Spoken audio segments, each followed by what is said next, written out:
एक खुली चुनौती नरेंद्र मोदी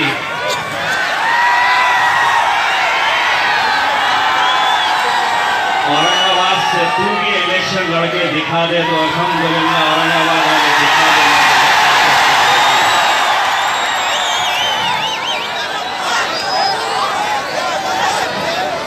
मेरे हिसाब से आज न जाने कितने ऐसे कैंडिडेट्स हो गए जो ये तय कर लेंगे ये भीड़ को देखकर अब लड़ने में कोई मजा नहीं बचा है, अब लड़ने का कोई फायदा नहीं बचा है।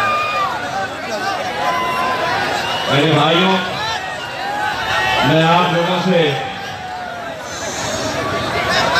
ये कहने के लिए आया हूं कि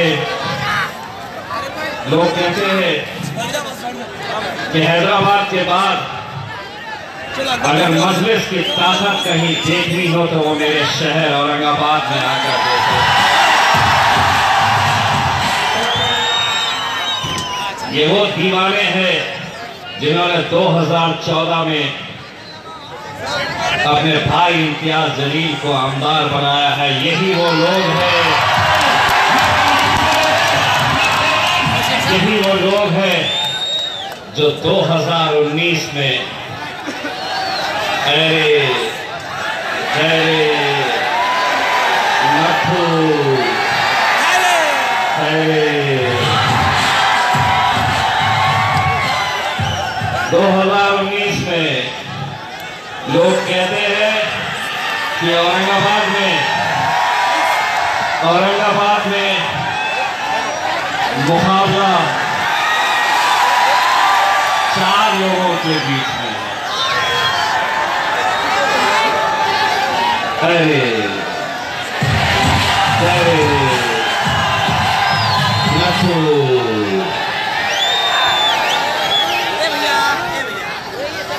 दोस्तों, आप लोगों के ये हौसले देखकर, आप लोगों का ये जोश देखकर मैं उस मंजर को तसव्वुर कर रहा हूँ।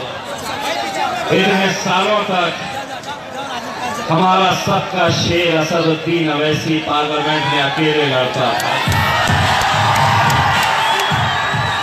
अब महाराष्ट्र से भी हम जाएंगे। एक शेरवानी से परेशान थे, इंशाल्लाह हम भी शेरवानी पहन कर जाएंगे।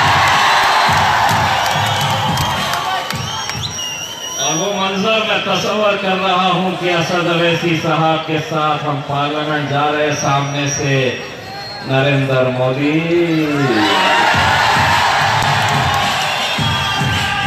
वो सामने से आ रहा है और मैं औरंगाबाद की आवाम से, औरंगाबाद की आवाम की तरफ से मोदी तुझे एक पैगाम देने आऊंगा, तुझे ये बताने के लिए आऊंगा कि मेरी औरंगाबाद की आवाम ने तेरे लिए क्या पैगाम भेजा है।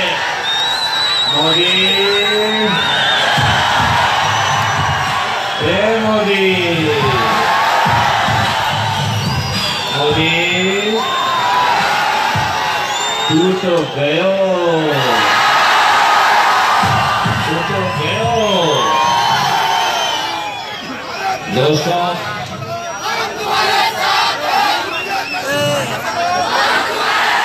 महाराष्ट्र के मुख्यमंत्री देवेंद्र फडणवीस की कल सभा जवाहर कॉलोनी में हुई। भारतीय जनता पार्टी के सर्वेसर्वा मुख्यमंत्री देवेंद्र फडणवीस की सभा हुई और उस सभा में जनता कितनी थी तो उस कोने में जितने लोग खड़े हैं पूरी सभा उतनी ही हुई।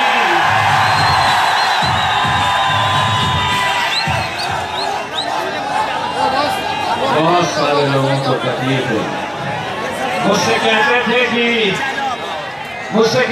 कि इम्तियाज भाई क्यों इलेक्शन लड़ रहे, जीतेंगे क्या लोग? और कोई गैर नहीं कहता था। मेरे ही कौम के वो चंद लोग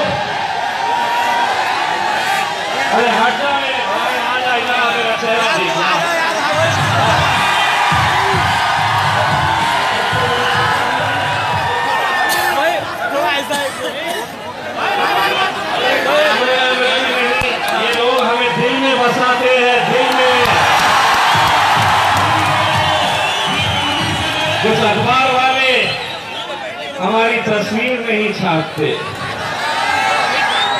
कुछ अखबार वाले हमारी खबर नहीं छापते, तो मैं उन्हें कहता हूं तेरी शोहरत किसी अखबार की मोहताज नहीं इम्तियाज, तेरी शोहरत किसी अखबार की मोहताज नहीं, सीने से लगाए फिरते हैं तुझे तेरे चाहने वाले। तो मेरे ही कौम के लोग मुझसे कहते थे कि क्या हम जीतेंगे, क्यों इलेक्शन लड़ रहे।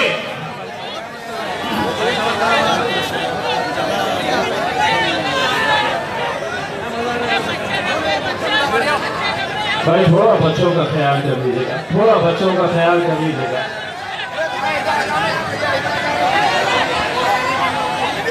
में देखो आप आवाज। वैसा हमारे साथ तो ये है कि हमारे बच्चे भी सारे शेर के बच्चे हैं।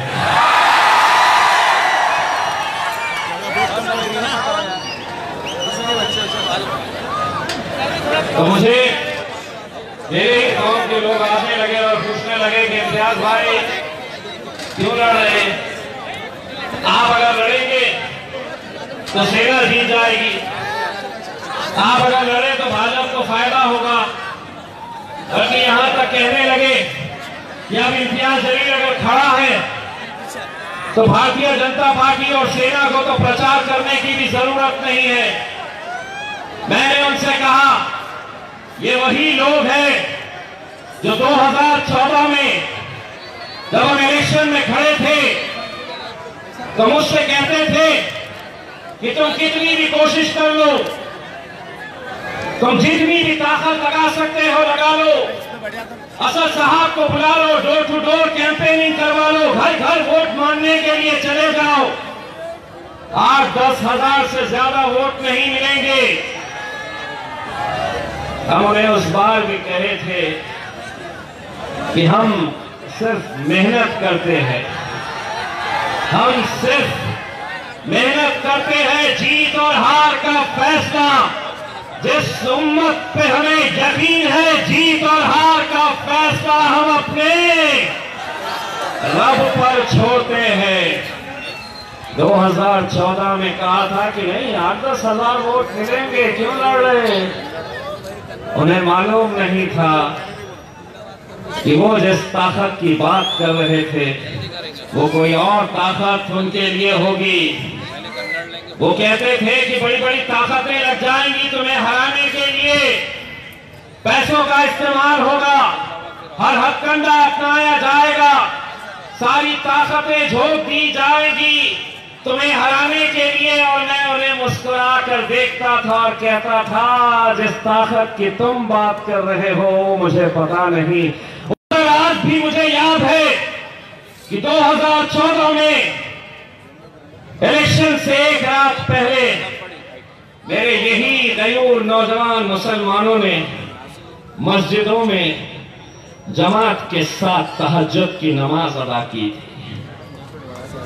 मेरी कितनी ऐसी माएं और बहनें थी जिन्होंने रोजे रखे थे। और आज जब हम लोकसभा के इलेक्शन लड़ रहे तो महज 48 सीटों में से एक सीट हमारी है और हम ये सीट लड़ रहे। सिर्फ औरंगाबाद की आवाम को इसके अंदर दिलचस्पी है ऐसा नहीं है। आरिश कॉलोनी के 2 नौजवान लड़के हैं, अलीगढ़ में काम करते हैं, एक फैक्ट्री में, उत्तर प्रदेश में वो नौकरी के ऊपर है। कुछ दिन पहले उन्होंने मुझे फोन करके बताया कि इम्तियाज भाई हमने 21 तारीख का ट्रेन का टिकट बुक करवाया है, सिर्फ 23 तारीख के दिन आपको वोट करने के लिए हम अलीगढ़ से आने वाले हैं। दोस्तों, नंदुरबार से एक लड़के ने एसएमएस किया और एसएमएस करके मुझे बताया कि इम्तियाज भाई मेरे घर के 32 लोग हैं, हम जॉइंट फैमिली है, और 32 के 32 लोगों ने पिछले हफ्ते जुम्मे के दिन नफिल का रोजा रखा। इम्तियाज भाई आपकी जीत के लिए दुआ करने के लिए। मीरठ के एक साहब है, उम्रा करने के लिए गए, वहां से फोन किया और मुझे बताया कि इम्तियाज भाई मैंने आपका नंबर गूगल से निकाला हूं, ढूंढ के निकाला हूं, और आपका फोन मैं इसलिए कर रहा हूं यह बताने के लिए कि मैं मीरठ का रहने वाला हूं, उत्तर प्रदेश का, उम्रा करने के लिए आया हूं, काबे शरीफ के सामने खड़ा हूं इम्तियाज भाई, और आपको वहां से फोन लगा रहा हूं, आपकी जीत के लिए काबे शरीफ के सामने दुआ मांग रहा हूं। सुभान अल्लाह। दोस्तों, नाउमीदी कुफ्र है। बहुत सारे लोग आपकी गलियों में भी आ रहे, मुझे पता है, रात में आ रहे, गाड़ियों में आ रहे, गाड़ी उनकी है, पेट्रोल पे और भर रहा है, आ रहे हैं गणित समझाने के लिए।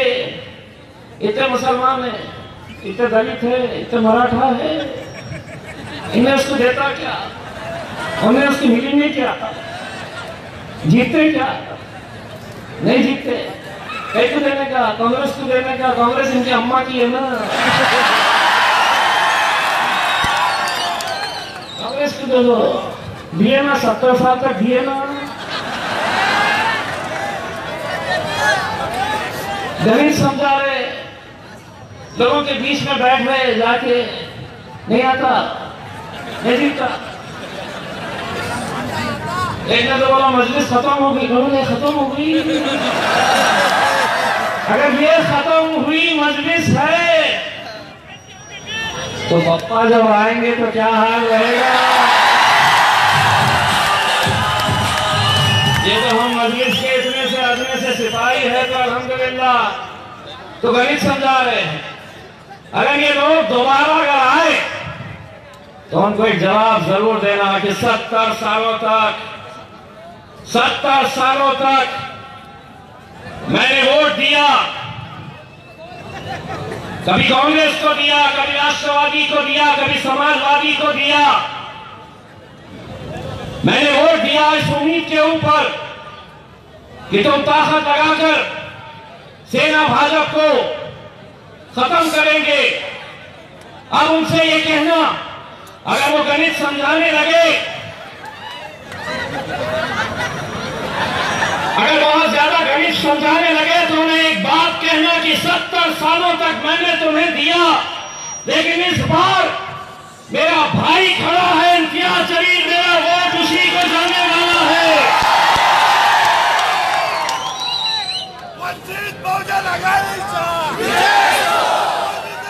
आप लोगों को वैसे मैं इंतजार करना चाहूंगा।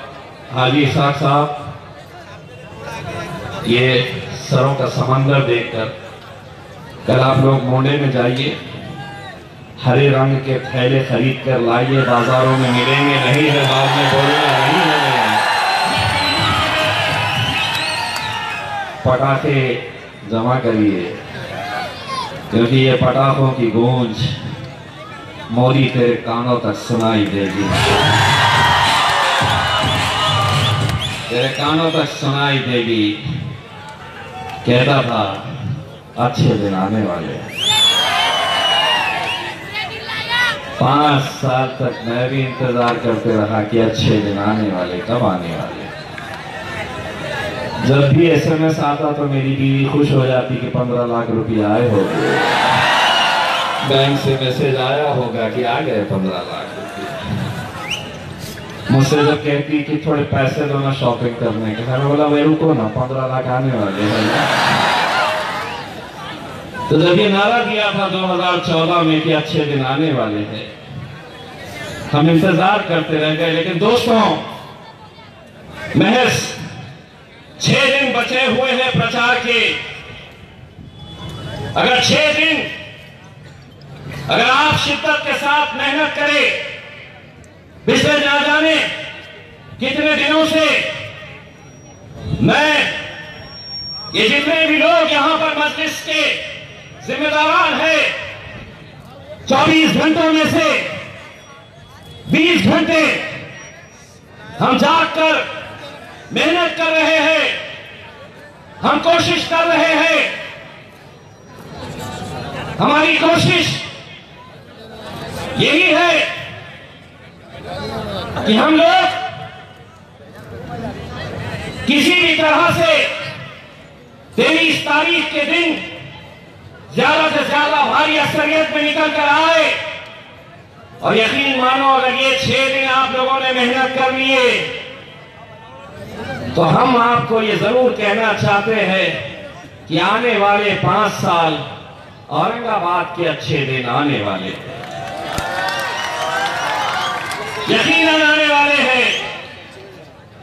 दोस्तों, जब भी चुनाव आया मुझे मेरा मजहब याद दिलाया गया, मुझे ये बताया गया कि ये मुसलमान है, हिंदुओं को बताया गया कि ये मराठा है, ये दलित है, ये ब्राह्मण है, ये धंगर है। जब भी चुनाव आया इस शहर में, पिछले 4 इलेक्शन से हम देखते आ रहे हैं, 4 इलेक्शन में मुद्दे क्या, तो मुद्दा यह नहीं कि तुम्हें पानी मिल रहा है या नहीं मिल रहा, तुम्हारी गलियों के अंदर कचरा क्यों पड़ा है, तुम्हारी सड़कें खराब क्यों है, तुम्हारे नौजवान पढ़ाई लिखाई तो कर रहे लेकिन औरंगाबाद में नौकरी नहीं मिल रही, तो बड़े बड़े शहरों में जा रहे नौकरी हासिल करने के लिए। मुद्दा क्या, 20 सालों के अंदर मुद्दा क्या, हिंदू मुस्लिम यही मुद्दा, मुद्दा क्या, मंदिर मस्जिद, मुद्दा क्या, औरंगाबाद संभाजी नगर, मुद्दा क्या, तो खान पाहिजे या बाण पाहिजे, बाण आता तुटणार आहे या शहराला खान पाहिजे, इम्तियाज खान पाहिजे।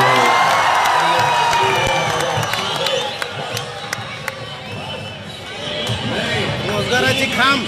हमारा एक ही कहना है दोस्तों, हम मुत्तहिद हुए थे, हम एक ताकत बने थे, तब हमें ये जीत नसीब हुई थी।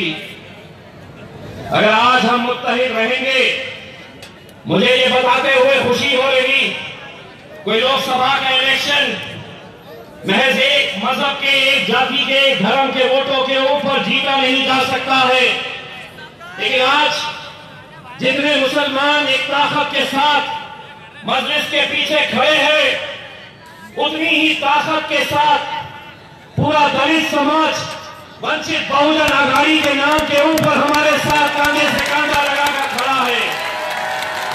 हालत यह है, मैं कुछ दिन पहले वैजापुर गया प्रचार करने के लिए, मुझे बताया गया कि एक छोटा सा ये गांव है, महज 25-30 घर है दलित समाज के।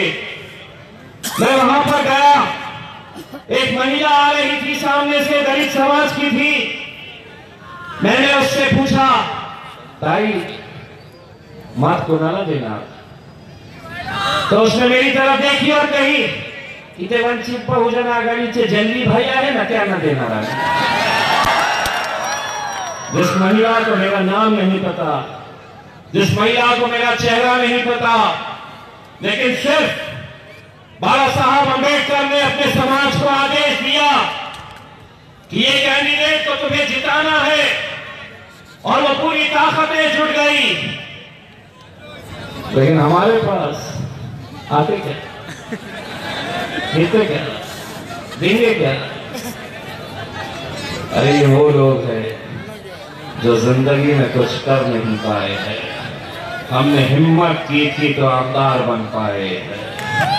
और आज हम हिम्मत कर रहे हैं, और क्यों ना करें, जिस शहर में अल्हम्दुलिल्लाह हमारे 25 कॉर्पोरेटर्स है, जिस शहर में एक आमदार दिया है, दूसरे आमदार डॉक्टर गफ्फार खादमी साहब महज 3-3,500 वोटों से हारे हैं। अगर उस शहर से अगर हम इलेक्शन नहीं लड़े तो फिर कहां से लड़े? लोग हमें बार बार ये सवाल करते थे, बार बार ये सवाल करते थे कि क्या होगा, जीतेंगे या हारेंगे? भाई या तो बैठ जाइए, आप बैठ जाइए। अरे यार हमें कैमरा में साइड मत करो, सीने से लगाए। नीचे बैठ के लो, रिकॉर्ड करो। तो ये लोग हमसे यही कहते थे कि जीतेंगे क्या, और मैं उन्हें जवाब देता था, मंजिल मिले न मिले, मंजिल मिले न मिले, ये मुकद्दर की बात है, पर हम कोशिश भी ना करें, ये गलत बात है। हम करेंगे, हम कोशिश करेंगे, और अल्हम्दुलिल्लाह मैं आपको आज यकीन दिलाता हूं कि 23 मई को जब लोकसभा के नतीजे आएंगे, रमजान चल रहे होंगे, हम सभी लोग रोजे की हालत में रहेंगे। अल्लाह रोजेदारों को मायूस नहीं करेगा। हम रोजे की हालत में रहेंगे, नतीजे आएंगे, इंशाअल्लाह उस दिन इफ्तार हम साथ में करेंगे, और तब जश्न शुरू होगा, ऐसा जश्न जो औरंगाबाद में कभी देखा नहीं होगा। ऐसा जश्न हम मनाएंगे, ऐसा जश्न हम मनाएंगे। मेरे भाइयों, आज सियासत हमें कहां लेकर आई? आज लोग ये कहते थे कि असद साहब अकेले हैं, इम्तियाज जमील साहब आप विधानसभा के अंदर है। वैसे आपको बता दूं, कल मेरा पठान भी आने वाला है 4 दिन तक के लिए, वो भी यहां पर आएगा। अली साहब, वारिस पठान को इनके बीच में छोड़ देना, पठान खूब पक्का है, खूब मजे ले उसकी। वारिस पठान की पदयात्रा भी यहां पर कराओ। दोस्तों, आज इस मुल्क के अंदर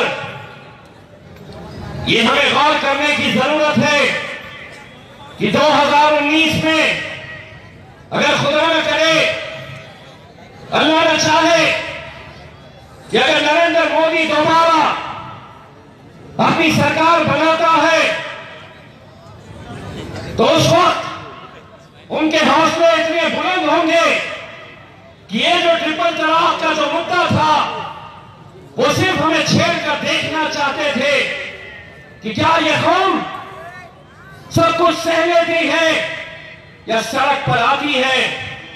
मैं हमारे इस मुल्क की हमारी माओ और बहनों को मुबारकबाद देता हूं, इन नौजवानों को, बुजुर्गों को सलाम करता हूं कि उन्होंने एक से जरा सी कोशिश क्या की, पूरी कौम सड़क पर निकल आई और एक पैगाम भारतीय जनता पार्टी और आरएसएस को दिया कि हम अपनी जान लुटा सकते हैं, अपने शरीयत के साथ छेड़छाड़ हम कतई बर्दाश्त नहीं करेंगे। लेकिन उस वक्त जब फैसले की घड़ी आई तो कौन खड़ा हुआ? क्या ये कांग्रेसी खड़े हुए? क्या ये राष्ट्रवादी वाले खड़े हुए? कौन खड़ा हुआ? तो मेरा शेर खड़ा हुआ, असद ओवैसी। सिर्फ असद भाई खड़े रहे और उन्होंने कहा कि ऐसी कुर्सी कुर्सियां आएंगी और जाएंगी, मेरे लिए शरीयत से बढ़कर कुछ भी नहीं। अब 2019 के बाद ये हमारी आपकी जिम्मेदारी है कि असद भाई को हमें और ताकत देना है। वोट तो देंगे आप इंशाअल्लाह, लेकिन आप लोगों को शिद्दत के साथ दुआएं भी करनी है। 22 दिनों के अंदर आपने अल्हम्दुलिल्लाह मुझे आमदार बनाया था। दोबारा इंशाअल्लाह अगर हमारी माएं और बहनों की, बुजुर्गों की दुआएं हमारे साथ रहेगी तो 28 दिनों के अंदर इंशाअल्लाह एक खासदार भी औरंगाबाद बनाएगा एक खासदार। यहां पर ये जितने नौजवान बैठे हैं उनमें से कितने ऐसे हैं जो पैदा भी नहीं हुए थे, जिनकी उम्र आज 40 साल से कम है, इन्होंने देखा ही नहीं कि हमारी कौम का खासदार कैसा होता है। 1980 में 40 साल पहले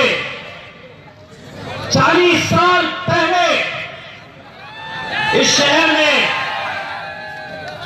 शहर में काजी सलीम साहब आवाम के बीच से चुनकर आए थे।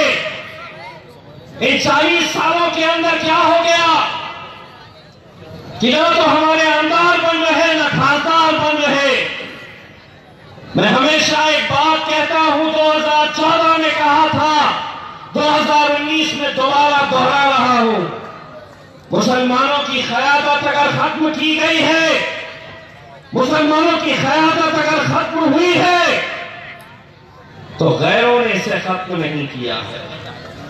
मुसलमानों को हमेशा मुसलमानों ने हराया है, ये सच्चाई है। वो चंद लोग जिन्हें ऐसा लगता है कि नहीं हम गुलाम रहेंगे तो सिर्फ कांग्रेस के गुलाम रहेंगे, हम राहुल गांधी के नीचे काम करेंगे, हम शरद पवार के नीचे काम करेंगे, हमारा आका होगा तो अशोक चौहान होगा, अजीत पवार होगा। हमारा आका कौन है? हमारा आका वो है। और हम अगर हमारी राजनीतिक ताकत बनाएंगे, तुम कितना भी विरोध कर लो, तुम कितना भी बड़बड़ा लो, हमारा कायद सिर्फ एक ही है, बैरिस्टर।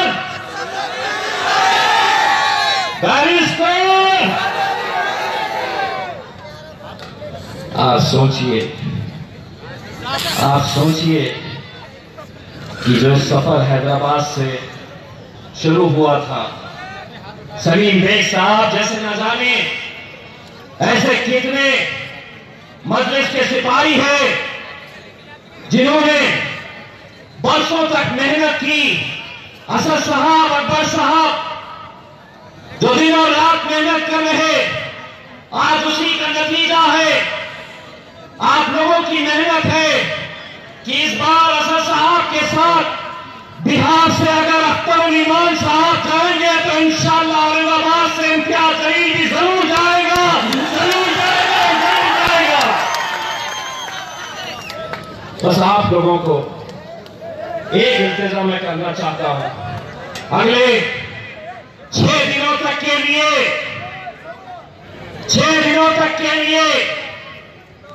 अपना नाम बदल दो। अगले 6 दिनों तक के लिए अगर किसी को अपना तारुफ करे तो अपना क्या नाम कहेंगे? क्या नाम है आपका? आपका नाम क्या है? अरे वो सही में भूल गया मेरा नाम क्या है। लेकिन एक बात सुन लो, जितने भी लोग अगर 6 दिनों तक के लिए अगर इम्तियाज जलील बनकर काम करेंगे तो 23 मई के दिन जब नतीजे आएंगे कोई नहीं रोक पाएगा। लेकिन एक बात और भी समझ लो, अगर सब जने इम्तियाज जमीन बन गए तो कहीं ऐसा ना हो जाए कि जब जीत कर आ जाए तो सब एयरपोर्ट पे खड़े रहे कि मैं भी जाऊंगा दिल्ली में इम्तियाज जमीन सर्टिफिकेट लेने के लिए पूरे के पूरी कौम लाइन में खड़ी हुई है। वो साहब मैं हूं इम्तियाज जलील। भाइयों, मैं सिर्फ आप लोगों को ये कहने के लिए यहाँ पर आया हूँ। मुझे मालूम है कि आप लोग असद साहब को सुनने के लिए आए थे, लेकिन एक बात मैं आपको बताना चाहता हूँ। आज 6 बजे असद साहब हेलीकॉप्टर से नांदेड़ से रवाना हुए। औरंगाबाद आने के लिए तकरीबन 20 मिनट तक वो हेलीकॉप्टर के अंदर बैठे रहे। 20 मिनट तक हेलीकॉप्टर का सफर तय कर लिए, लेकिन नांदेड़ में आज इतनी आंधी, इतना तूफान और इतनी मूसलाधार बारिश, इतनी तेज बारिश हुई कि मौसम खराब हो गया। हेलीकॉप्टर पायलट ने कहा कि हम इस मौसम के अंदर औरंगाबाद पहुंच नहीं सकते। असद भाई ने वहीं से फोन करके कहा कि मौसम खराब है, पायलट कह रहा है कि हम ये मौसम में जा नहीं सकते। लेकिन मैंने पायलट से कहा कि नहीं, मेरा औरंगाबाद जाना बहुत जरूरी है। पायलट ने कहा कि नहीं, ऐसे मौसम में ये हेलीकॉप्टर उड़ नहीं सकता, खतरा हो सकता है। असद साहब ने फोन करा तो हमने कहा कि असद भाई, गिरावपुरे की आवाम आपको कल सुन लेगी। हमारे लिए आपकी जान से बढ़कर कुछ नहीं है असद भाई, आपकी जान हमारे लिए मायने रखती है। असद भाई, कल आज रात वो हेलीकॉप्टर छोड़कर बाय रोड वो निकल चुके हैं, लेकिन चूंकि आचार संहिता लगी हुई है, सिर्फ 10 बजे तक बोलते हैं। मैंने आते ही हाजी साहब से कहा कि हाजी साहब, इतने सारे लोगों को हम मायूस नहीं कर सकते हैं, ये सिर्फ जमा हुए हैं तो असद साहब को देखने और उनको सुनने के लिए मैं आपको जबान दे रहा हूं कि असद साहब 4 दिन यहां पर रहेंगे। एक जलसा इंशाअल्लाह दोबारा यहां पर गिरावपुरे में असद साहब का यहीं पर हम लेंगे। डॉक्टर साहब, हाजी साहब, मैं जानता हूं आप लोगों की कितनी मायूसी रही होगी, लेकिन दोस्तों